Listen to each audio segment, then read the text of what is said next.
उपस्थित बंधूंनो, गेल्या निवडणुकीप्रमाणे याही निवडणुकीत मी बॅट हे चिन्ह घेऊन अपक्ष म्हणून निवडणुकीमध्ये उतरलेलो आहे. निवडणुकीमधून मी माघार घ्यावी यासाठी माघारीच्या शेवटच्या क्षणापर्यंत भाजपचे नेते माझ्या संपर्कामध्ये होते, प्रयत्न करत होते. 2 माघारीच्या दिवशी 2 वाजता नामदार गिरीशजी महाजन यांचा मला फोन आला. त्यांनी मला सांगितलं की विजयराव काही सहकार्य करता का तुम्ही. त्यांना जे मी सांगितलं ते आपल्याला सांगतो की म्हटलं की गेल्या 10-12 वर्षापासून आमची भाजपने पूर्णपणे उपेक्षा केलेली आहे. एकाही बैठकीला सुद्धा निमंत्रण नाही. संघटनेमध्ये एकाही माझ्या निष्ठावान कार्यकर्त्याला सामावून घेतलेलं नाही.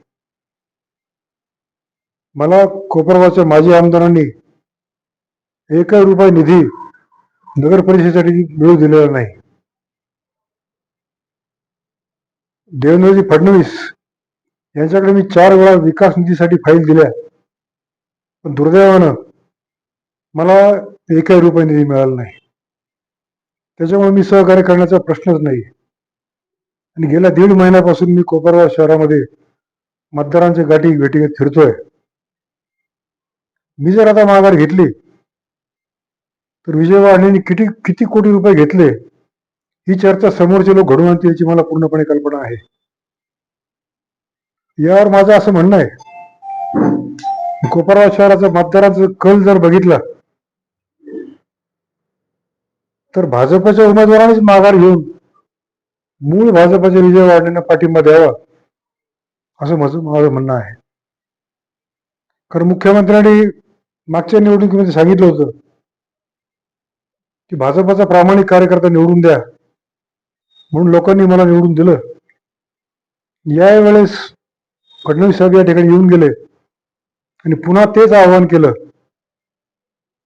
आणि मी विजय सभा घ्यायला या ठिकाणी मी येईल असं त्यांनी जाहीर केलं.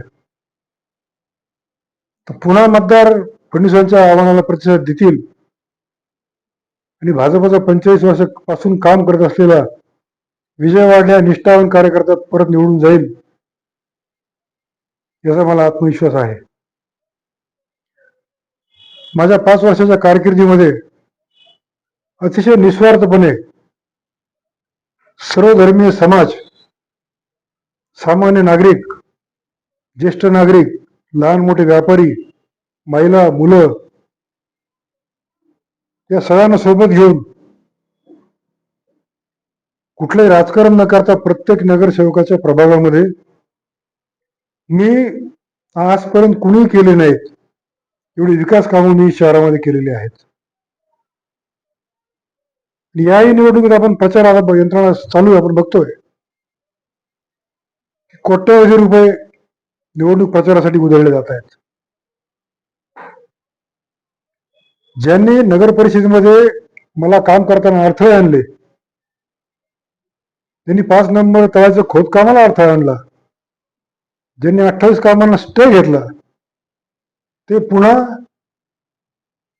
ज्या उमेदवाराला मागच्या निवडणुकीत मी महाराष्ट्रात सगळ्यात जास्त मतांनी पराभूत केलं त्या पराभूत उमेदवारासाठी पुन्हा मतं मागत कोपरगाव शहरामध्ये फिरत आहेत. केवळ आणि केवळ नगर परिषदेच्या सत्तेमध्ये बसून नगर परिषदेची लूट करणं हे वर्षानुवर्ष कोपरगाव शहरामध्ये झालेलं आहे. पण माझ्या काळामध्ये मी अतिशय स्वच्छ कारभार केला. आजही कुठलाही विरोधक, एकही नगरसेवक निवडणुकीचा काळ असूनही, प्रचाराचा काळ असूनही माझ्या विरोधामध्ये एकही शब्द बोलू शकत नाही. कारण मी कुठलाही भेद न करता मी शहरामध्ये विकास कामं केली. भाजप हा तर हिंदुत्ववादी पक्ष आहे. हिंदुत्ववादी पक्षाच्या उमेदवाराला माझं विचारणं राहील की कोपरगाव शहरामध्ये वर्षानुवर्ष गोहत्या चालू आहे. लव जिहादच्या माध्यमातून अनेक हिंदू मुली पळून नेल्या. त्यावेळी स्वतःला हिंदुत्ववादी म्हणणारे भाजपचे उमेदवार त्या विरोधामध्ये का नाही बोलले? मी तर वर्षानुवर्ष बोलतोय. मी जर हिंदुत्ववादी कार्यकर्ता जरी असलो तरी कोपरगाव शहरामधला सर्वसामान्य मुस्लिम सुद्धा माझ्या सोबत आहे. कारण आम्ही मुस्लिमांना कधीही मत म्हणून वागणूक दिलेली नाही. त्यांच्याकडे आम्ही माणूस म्हणून बघतो. आणि आजही शेकडो मुस्लिम कुटुंबांचा मी कुटुंबातला घटक आहे. माझं या निमित्ताने एकच मतदारांना सांगणार आहे की निवडणुकीमध्ये जे उमेदवार उभे आहेत त्या उमेदवारांची तुम्ही तुलना करा. आजपर्यंत समाजामध्ये राजकारणामध्ये काम करत असताना जनहितासाठी कोणी किती आंदोलन केली, किती वेळा तुरुंगवास भोगला. काही वर्षापूर्वी कफलला असलेले काही उमेदवार आज कोट्याधीश कसे झाले, ते जनतेसाठी किती उपलब्ध आहेत, त्यांची समाजाप्रती त्यांची बांधिलकी काय, याचा विचार सर्वसामान्य मतदारांनी केला पाहिजे. आपण जर खरोखर जर आपण गंभीरपूर्वक जर विचार जर केला, आपल्या कुटुंबाच्या मध्ये, आपल्या मित्रांमध्ये, आपल्या सहकार्यामध्ये आपण जर चर्चा जर केली आणि उमेदवारांची जर आपण तुलना जर केली तर मला पूर्णपणे खात्री आहे की याही निवडणुकीमध्ये विजय वाढणे पुन्हा एकदा निवडून आल्याशिवाय राहणार नाही. आणि कोट्यवधी रुपये निवडणुकीमध्ये उभे येऊन त्याच पैशांच्या वसुलीसाठी नगरपालिकेची तिजोरी काही ना पाहिजे. मला मात्र कोपरगाव शहरामध्ये नगर परिषदेच्या माध्यमातून स्वच्छ कारभार करायचा आहे. सर्व जनतेला सोबत घेऊन कोपरगाव शहर हे स्वच्छ आणि सुंदर झालं पाहिजे, खड्डेमुक्त झालं पाहिजे. कोपरगाव शहराला नियमितपणे आणि शुद्ध पाणी पुरवठा झाला पाहिजे. नगर परिषदेमध्ये येणाऱ्या प्रत्येक नागरिकाला प्रत्येक क्षणाला आपण प्रतिसाद दिला पाहिजे. जनतेला कामासाठी हेलपाटे मारायला नको. सर्वसामान्य नागरिकांना नगर परिषदेमध्ये सन्मानाची वागणूक मिळाली पाहिजे. विकासाचे बरेच काम आपल्याला करायचे आहेत. कोपरगाव शहरामध्ये मागे मी प्रयत्न केला, पण त्या प्रयत्नाला यश आलं नाही. पण पुन्हा एकदा आपण सर्वांनी मिळून आपण जर प्रयत्न जर केला तर आपण नगर परिषदेच्या जागेमध्ये खोका शॉप बांधून छोट्या व्यापाऱ्यांना आपण न्याय देऊ शकतो. त्याचप्रमाणे इंडोर गेम हॉल मैदान याचं नूतनीकरण करून ते सर्व खेळाडूंना आपण उपलब्ध करून देऊ शकतो. भर रस्त्यावर सभा घ्यावी लागू नये म्हणून आपण नगर परिषदेच्या वतीनं बाजार तळामध्ये आपण एक कायमस्वरूपी भव्य व्यासपीठ आपण बांधू. त्या ठिकाणी जाहीर सभा होतील, कार्यक्रम होतील. कुठल्याही व्यापाऱ्यांना अडचण होणार नाही, रहदारीला अडथळे येणार नाही. भुयारी गटार योजना आपल्याला पूर्ण करायची. गोदावरी नदी पात्राच्या दोनही तीरावर विस्तीर्ण घाट बांधून कोपरगाव शहरामध्ये मोठ्या संख्येने भाविक कसे येतील हा प्रयत्न आपल्याला करायचा आहे. आणि हे करण्यासाठी सर्वांची एकजूट महत्वाची आहे. मला खात्री आहे मी निवडून जाईल याची मला पूर्णपणे खात्री आहे. मी निवडून गेल्यानंतर आज जे आमदार आहेत ते आमदार मला चांगलं सहकार्य करतील याची मला पूर्णपणे खात्री आहे. कारण नगर परिषदेच्या कारभारामध्ये त्यांनी मला आजपर्यंत सहकार्य केलेलं आहे. आणि माझी आमदारांनी ज्याप्रमाणे मला अडथळे आणले त्या मानसिकतेचे हे आमदार नाही, त्याची मला पूर्णपणे मला विश्वास आहे. आणि कोपरगाव शहराचा वेगाने भ्रष्टाचार मुक्त जर विकास जर करायचा जर असेल, दर्जेदार कामं जर करायची असतील, सर्व ठेकेदारांना समान न्याय देऊन शहर विकास जर साधायचा जर असेल तर बॅटला मतदान करणं हे आपलं कर्तव्य असं मला वाटतं. आणि मी असा एक सामान्य कार्यकर्ता आहे की रस्त्याने येताना जाताना कुठलाही नागरिक, मी नगराध्यक्ष जरी असलो तरी हात धरून माझ्याकडून काम करून घेऊ शकतात, असा 45 वर्षापर्यंत पासूनचा जनतेचा अनुभव आहे. इतर जर कुणी जर निवडून जर गेलं, त्यांच्या मागे तुम्हाला फिरावं लागेल. गाडीच्या काचाही खाली न करणारे काही उमेदवार उभे आहेत, कोट्याधीश आहेत. सर्वसामान्यांच्या वेदना त्यांना माहीत नाहीत. स्वतःला हिंदुत्ववादी म्हणून घेऊन केवळ पदासाठी आणि सत्तेसाठी राजकारण करणारा मी नाहीये. सर्वसामान्य नागरिक, तो कोणत्याही समाजाचा धर्माचा असो, त्याच्या संकटामध्ये त्याच्यासाठी आपण धावून गेलं पाहिजे, ही माझी मानसिकता पहिल्यापासून आहे. त्याच्यामुळं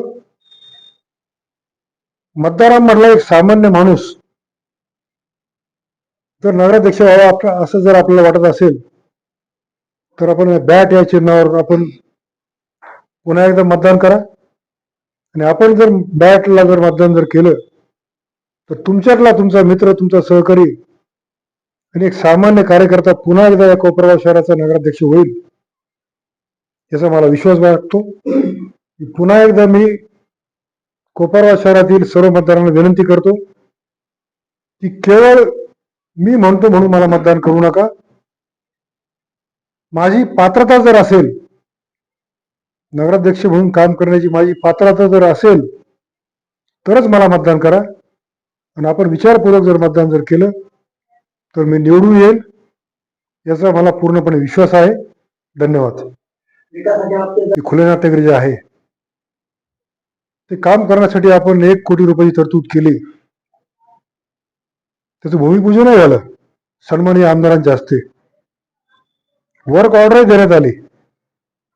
त्यानंतर माझी 5 वर्षाची मुदत संपली, नवीन अधिकारी आले, त्यांनी ते काम थांबवलं. हे बजेट पुरेसं नाहीये, आपण नंतर पुन्हा नवीन आपण टेंडर काढू.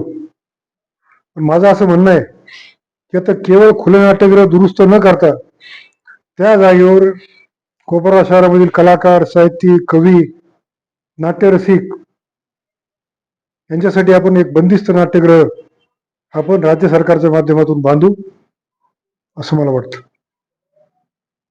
माझे आमदारांवर आरोप केला, तुम्हाला सहकार्य केलं नाही, आणि त्याचबरोबर विद्यमान आमदारांनी मात्र तुम्हाला सहकार्य केलं असं तुम्ही म्हणता. मग विद्यमान आमदारांकडे काय केले? मी भारतीय जनता पक्ष आणि राष्ट्रीय स्वयंसेवक संघाचा मरेपर्यंत काम करणारा स्वयंसेवक आहे. एखाद्या पदासाठी किंवा सत्तेसाठी पक्ष बदलणे माझ्या रक्तामध्ये नाही. मला इतर अनेक पक्षांकडून अशा प्रकारच्या ऑफर आल्या होत्या, पण मी संघ विचाराशी मी प्रतारणा करू शकत नाही. पण आज जे भाजपमध्ये जे आहेत, ते नवीन आलेले आहेत, त्यांनी आमदारकी भोगली, त्यांनी या कोपरगाव शहरामधले जुने निष्ठावान कार्यकर्ते यांच्यामध्ये तोडफोड केली. राष्ट्रीय स्वयंसेवक संघामधले सुद्धा काही स्वयंसेवक त्यांनी गळाला लावले आणि आपलं किळसवाना राजकारण केलं. त्याच्यामुळे मी आजही भाजप आणि संघ विचारावर ठाम आहे आणि शेवटपर्यंत मी संघाचाच राहणार आहे.